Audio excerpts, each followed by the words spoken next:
Evening, everybody. Sorry, I'm a little later than usual tonight, but I had some stuff going on, so this was the earliest I could get to it.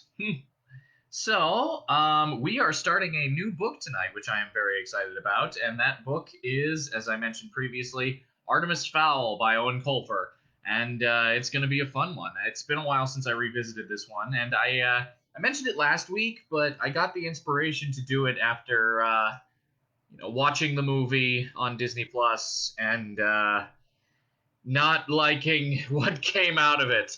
So I decided I wanted to take a look at the original source material for anybody who's never read it before, and also for those who have, just to remind yourselves what it was that you liked about it in the first place. So it's partly for me, but I'm here to bring it to you guys. So this is going to be a fun one, and I'm looking forward to it. It's going to be a shorter one too, as this is a book that was written for youth, so it's going to be a shorter one. So that means that these chapters are necessarily going to be shorter. Sometimes they might be less than a half hour on average, but we'll see what happens. So we're going to go ahead and we're going to hop right in. Here we go. Prologue. How does one describe Artemis Fowl? Various psychiatrists have tried and failed. The main problem is Artemis's own intelligence. He bamboozles every test thrown at him. He has puzzled the greatest medical minds and sent many of them gibbering to their own hospitals. There is no doubt that Artemis is a child prodigy, but why does someone of such brilliance dedicate himself to criminal activities? This is a question that can be answered by only one person, and he delights in not talking. Perhaps the best way to create an accurate picture of Artemis is to tell the by now famous account of his first villainous venture. I have put together this report from first-hand interviews with the victims, and as the tale unfolds, you will realize that this was not easy. The story began several years ago, at the dawn of the 21st century. Artemis Fowl had devised a plan to restore his family's fortune. A plan that could topple civilizations and plunge the planet into a cross-species war. He was 12 years old at the time. Chapter 1. The Book. Ho Chi Minh City in the summer, sweltering by anyone's standards. Needless to say, Artemis Fowl would not have been willing to put up with such discomfort if something extremely important had not been at stake. Important to the plan. Sun did not suit Artemis. He did not look well in it. Long hours indoors in front of a computer screen had bleached the glow from his skin. He was white as a vampire, and almost as testy in the light of day. "I hope this isn't another wild goose chase, Butler," he said, his voice soft and clipped. "Especially after Cairo." It was a gentle rebuke. They had traveled to Egypt on the word of Butler's informant. "No, sir, I'm certain this time. Wynne is a good man." Droned Artemis, unconvinced. Passers-by would have been amazed to hear the large Eurasian man refer to the boy as Sir. This was, after all, the third millennium, but this was no ordinary relationship, and these were no ordinary tourists. They were sitting outside a curbside cafe on Dong Kai Street, watching the local teenagers circle the square on mopeds. Wynne was late, and the pathetic patch of shade provided by the umbrella was doing little to improve Artemis's mood. But this was just his daily pessimism. Beneath the sulk was a spark of hope. Could this trip actually yield results? Would they find the book? It was too much to hope for. A waiter scurried to their table. "More tea, sirs?" he said, head bobbing furiously. Artemis sighed. "Spare me the theatrics and sit down." The waiter turned instinctively to Butler, who was, after all, the adult. "But, sir, I am the waiter." Artemis tapped the table for attention. "You're wearing handmade loafers, a silk shirt, and 3 gold signet rings. Your English has a tinge of Oxford about it, and your nails have the soft sheen of the recently manicured. You're not a waiter, you are a contact, Wynne Jean, and you have adopted this pathetic disguise to discreetly check for weaponry." Wynne's soldiers sagged. "It is true. Amazing." "Hardly. A ragged apron does not a waiter make." Wynne sat, pouring some mint tea into a tiny china cup. "Let me fill you in on the weapons status," continued Artemis. "I am unarmed, but Butler here, Butler, Has a Sig Sauer in his shoulder holster, 2 shrike-throwing knives in his boots, a Derringer 2-shot up his sleeve, garrote wire in his watch, and 3 stun grenades concealed in various pockets. Anything else, Butler? The Kosh, sir. Oh, yes, a good old ball-bearing Kosh stuffed down his shirt. Wynne brought the cup trembling to his lips. Don't be alarmed, Mr. Schwann. Artemis smiled. The weapons will not be used on you. Wynne didn't seem reassured. No, continued Artemis.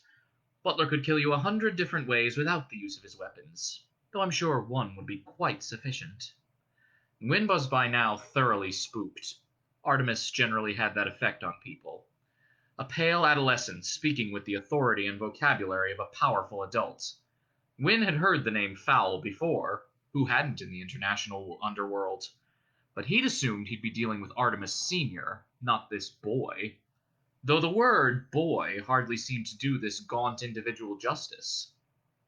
And the giant, Butler, it was obvious that he could snap a man's backbone like a twig with those mammoth hands.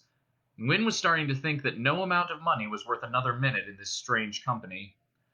And now to business, said Artemis, placing a micro recorder on the table. You answered our web advertisement. Wynne nodded, suddenly praying that his information was accurate. Yes, Master Fowl. What you're looking for. I know where it is. Really? And am I supposed to take your word for this? You could be walking me straight into an ambush. My family is not without enemies. Butler snatched a mosquito out of the air beside his employer's ear. No, said Wynne, reaching for his wallet. Here, look. Artemis studied the Polaroid. He willed his heart to maintain a calm beat. It seemed promising, but anything could be faked these days with a PC and a flatbed scanner. The picture showed a hand reaching from layered shadows. A mottled green hand. He murmured. Explain. This woman, she is a healer near Tudor Street. She works in exchange for rice wine. All the time, drunk. Artemis nodded. It made sense. The drinking. One of the few consistent facts his research had unearthed. He stood, pulling the creases from his white polo shirt. Very well. Lead on, Mr. Schwann. Wynne wiped the sweat from his stringy mustache. Information only, that was the agreement. I don't want any curses on my head. Butler expertly gripped the informant behind the neck. Sorry, Mr. Schwann, but the time when you had a choice in these matters is long past. Butler steered the protesting Vietnamese man to the rented four-wheel drive. It was hardly necessary on the flat streets of Ho Chi Minh City, or Saigon as the locals still called it, but Artemis preferred to be as insulated from civilians as possible. The jeep inched forward at a painfully slow rate, made all the more excruciating by the anticipation building in Artemis's chest. He could suppress it no longer. Could they at last be at the end of their quest? After 6 false alarms across 3 continents, could this wine-sodden healer be the gold at the end of the rainbow? Artemis almost chuckled. Gold at the end of the rainbow. He'd made a joke. Now there's something that didn't happen every day. The mopeds parted like fish in a giant shoal. There seemed to be no end to the crowds. Even the alleyways were full to bursting with vendors and hagglers. Cooks dropped fish heads into walks of hissing oil, and urchins threaded their way underfoot searching for unguarded valuables. Others sat in the shade, wearing out their thumbs on Game Boys. Wynne was sweating right through his khaki top. It wasn't the humidity, he was used to that. It was the whole cursed situation. He should have known better than to mix magic and crime.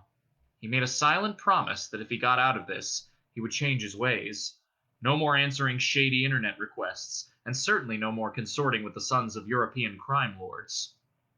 The jeep could only go so far. Eventually, the side streets grew too narrow for the four-wheel drive. Artemis turned to Wynne. It seems we must proceed on foot, Mr. Schwann. Run if you like, but expect a sharp and fatal pain between your shoulder blades. Wynne glanced into Butler's eyes. They were a deep blue, almost black. There was no mercy in those eyes. Don't worry, he said. I won't run. They climbed down from the vehicle. 1,000 suspicious eyes followed their progress along the steaming alley. An unfortunate pickpocket attempted to steal Butler's wallet. The manservant broke the man's fingers without looking down. They were given a wide berth after that. The alley narrowed to a rutted lane. Sewage and drain pipes fed directly onto the muddy surface. Cripples and beggars huddled on rice mat islands. Most of the residents of this lane had nothing to spare, with the exception of 3. "Well," demanded Artemis, "where is she?" Wynne jabbed a finger toward a black triangle beneath a rusted fire escape. "There, under there. She never comes out. Even to buy rice spirit she sends a runner. Now can I go?" Artemis didn't bother answering. Instead, he picked his way across the puddled lane to the lee of the fire escape. He could discern furtive movements in the shadows. "Butler, could you hand me the goggles?" Butler plucked a set of night vision glasses from his belt and placed them in Artemis's outstretched hand. The focus motor buzzed to suit the light. Artemis fixed the glasses to his face. Everything became radioactive green. Taking a deep breath, he turned his gaze to the squirming shadows.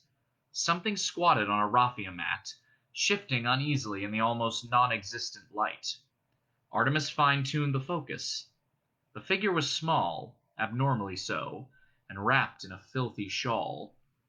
Empty spirit jugs were half buried in the mud around her. One forearm poked from the material.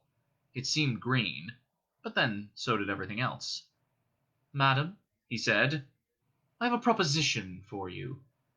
The figure's head wobbled sleepily. "Wine," she rasped, her voice like nails on a schoolboard. "Wine English." Artemis smiled. The gift of tongues, check. Aversion to light, check. "Irish, actually. Now about my proposition." The healer shook a bony finger craftily. "Wine first, then talk." "Butler?" The bodyguard reached into a pocket and drew out a half-pint of the finest Irish whiskey. Artemis took the bottle and held it teasingly beyond the shadows. He barely had time to remove his goggles when the claw-like hand darted from the gloom to snatch the whiskey. A mottled green hand, there was no doubt. Artemis swallowed a triumphant grin. "Pay our friend Butler, in full. Remember, Mr. Schwann, this is between us. You don't want Butler to come back, do you?" "No, no, Mr. Fowl. My lips will be sealed." "They better be, or Butler will seal them permanently." Gwyn skipped off down the alley, so relieved to be alive that he didn't even bother counting the sheaf of U.S. currency. Most unlike him. In any event, it was all there, all $20,000. Not bad for half an hour's work. Artemis turned back to the healer. "Now, madam, you have something that I want." The healer's tongue caught a drop of alcohol at the corner of her mouth. "Yes, Irish. Sore head, bad tooth. I heal." Artemis replaced the night vision goggles and squatted to her level. "I am perfectly healthy, madam, apart from a slight dust mite allergy, and I don't think even you can do anything about that. No. What I want from you is your book." The hag froze. Bright eyes glinted from beneath the shawl. "Book," she said cautiously. "I don't know about no book. I'm a healer. You want book, go to library." Artemis sighed with exaggerated patience. "You are no healer. You are a sprite, pashog, fairy, kaldaloon, whatever language you prefer to use. And I want your book." For a long moment the creature said nothing. Then she threw back the shawl from her forehead. In the green glow of the night vision goggles, her features leaped at Artemis like a Halloween mask. The fairy's nose was long and hooked under 2 slitted golden eyes. Her ears were pointed, and the alcohol addiction had melted her skin like putty. "If you know about the book, human," she said slowly, fighting the numbing effects of the whiskey, "then you know about the magic I have in my fist. I can kill you with a snap of my fingers." Artemis shrugged. "I think not. Look at you. You're near dead. The rice wine has dulled your senses, reduced to healing warts. Pathetic. I'm here to save you, in return for the book." "What could a human want with our book?" "That is no concern of yours. All you need to know are your options." The sprite's pointed ears quivered. "Options?" "1. You refuse to give us the book, and we go home, leaving you to rot in this sewer." "Yes," said the fairy. I choose this option. Ah, no, don't be so eager. If we leave without the book, you'll be dead in a day. A day, The healer laughed. I will outlive you by a century. Even fairies tethered to the human realm can survive the ages. Not with half a pint of holy water inside them, said Artemis, tapping the now empty whiskey bottle. The fairy blanched, then screamed, a high, keening, horrible sound. Holy water! You have murdered me, human. True, admitted Artemis. It should start to burn any minute now. The fairy poked her stomach tentatively. Second option. Listening now, are we? Very well, then. Option 2. You give me the book for 30 minutes only. Then I return your magic to you. The sprite's jaw dropped. Return my magic? Not possible. Oh, but it is. I have in my possession 2 ampules. 1, a vial of spring water from the fairy well 60 meters below the Ring of Tara, possibly the most magical place on Earth. This will counteract the holy water. And the other? The other is a little shot of man-made magic. A virus that feeds on alcohol mixed with a growth agent. It will flush every drop of rice wine from your body, remove the dependence, and even bolster your failing liver. It'll be messy, but after a day you'll be zipping around as though you were 1,000 years old again. The sprite licked her lips. To be able to rejoin the people? Tempting. How do I know to trust you, human? You have tricked me once already. Good point.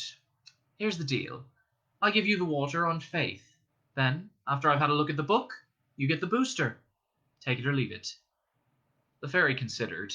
The pain was already curling around her abdomen. She thrust out her wrist. I'll take it. I thought you might.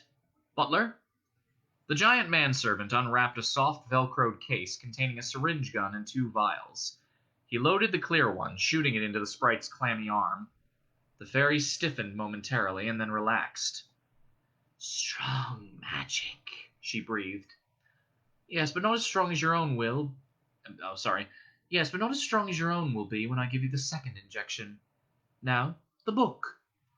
The sprite reached into the folds of her filthy robe, rummaging for an age. Artemis held his breath. This was it. Soon the Fowls would be great again. A new empire would rise, with Artemis Fowl II at its head. The fairy woman withdrew a closed fist. And no use to you anyway. Written in the old tongue. Artemis nodded, not trusting himself to speak. She opened her knobbly fingers. Lying in her palm was a tiny golden volume the size of a matchbox. Here, human. 30 of your minutes. No more. Butler took the tiny tome reverentially. The bodyguard activated a compact digital camera and began photographing each wafer-thin page of the book. The process took several minutes. When he was finished, the entire volume was stored on the camera's chip. Artemis preferred not to take chances with information. Airport security equipment had been known to wipe many a vital disk. So he instructed his aide to transfer the file to his portable phone, and from there email it to Fowl Manor in Dublin. Before the 30 minutes were up, the file containing every symbol in the fairy book was sitting safely in the Fowl server. Artemis returned the tiny volume to its owner. Nice doing business with you. The sprite lurched to her knees. The other potion, human. Artemis smiled. Oh yes, the restoring booster. I suppose I did promise. Yes, human promised. Very well. But before we administer it, I must warn you that purging is not pleasant. You're not going to enjoy this one bit. The fairy gestured around her at the squalid filth. You think I enjoy this? I want to fly again. Butler loaded the second vial, shooting this one straight into the carotid artery. The sprite immediately collapsed on the mat, her entire frame quivering violently. Time to leave, commented Artemis. 100 years of alcohol leaving a body by any means possible is not a pretty sight. The butlers had been serving the fowls for centuries. It had always been that way. Indeed, there were several eminent linguists of the opinion that this was how the common noun had originated. The first record of this unusual arrangement was when Virgil Butler had been contracted as servant, bodyguard, and cook to Lord Hugo de Fowl for one of the first great Norman Crusades. At the age of 10, Butler children were sent to a private training center in Israel, where they were taught the specialized skills necessary to guard the latest in the fowl line. These skills included cordon bleu cooking, marksmanship, a customized blend of martial arts, emergency medicine, and information technology. If, at the end of their training, there was not a fowl to guard, then the butlers were eagerly snapped up as bodyguards for various royal personages, generally in Monaco or Saudi Arabia. Once a fowl and a butler were put together, they were paired for life. It was a demanding job and lonely, but the rewards were handsome if you survived to enjoy them. If not, then your family received a six-figure settlement plus a monthly pension. The current butler had been guarding young Master Artemis for 12 years, since the moment of his birth. And though they adhered to the age-old formalities, they were much more than master and servant. Artemis was the closest thing Butler had to a friend, and Butler was the closest Artemis had to a father, albeit one who obeyed orders. Butler held his tongue until they were aboard the Heathrow connection from Bangkok. Then he had to ask, "Artemis." Artemis looked up from the screen of his power book. He was getting a hand start on the translation. "Yes?" "The sprite. Why didn't we simply keep the book and leave her to die?" "The corpse is evidence, Butler. My way, the people will have no reason to be suspicious." "But the sprite?" "I hardly think she will confess to showing humans the book. In any case, I mixed a slight amnesiac into her second injection. When she finally wakes up, the last week will be a blur." Butler nodded appreciatively. Always 2 steps ahead, that was Master Artemis. People said he was a chip off the old block. They were wrong. Master Artemis was a brand new block, the likes of which had never been seen before. Doubts assuaged, Butler returned to his copy of Guns and Ammo, leaving his employer to unravel the secrets of the universe. And there we go, that's our first chapter. Bit of a bang-up beginning, isn't it? Suggests that our protagonist is not entirely a moral entity and suggests more to come. That's how it hooks you in pretty darn early, and I'm very excited to be revisiting it. So, I hope everybody enjoyed that. I hope everybody is staying safe, staying healthy, and I'll be back tomorrow with another chapter. Good night, everyone.